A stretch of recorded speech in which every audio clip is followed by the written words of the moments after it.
काजी रईसर साहब को, जिन्होंने कुछ ऐसी बातें कही का यहाँ पर हमारा मर्तबा है। बच्चों की हम वालिदैन तो नहीं, लेकिन हमारा मर्तबा माँ बाप का है और माँ बाप कभी बच्चों से माफ़ी नहीं मांगते। ये नई बात सीखने को मिली। और सर ने एक यहाँ पर बात बताई, भूल गया मैं, लेकिन बहुत अच्छी बात बताई सर ने, जो भूल गया मैं, बता नहीं पाऊँगा आपको। दो बातें बहुत अच्छी बताई है सर ने, जो हमारी सोच वहाँ पर नहीं पहुँच रही थी। अब मैं आपको आखिरी मरहले की ओर ले जाना चाहूँगा।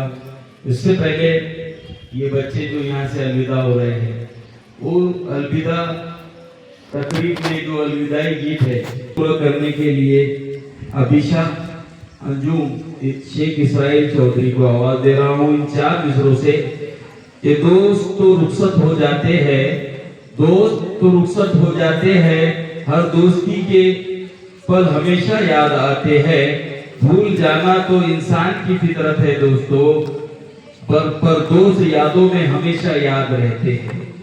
आ रही है आपके सामने अभिशा।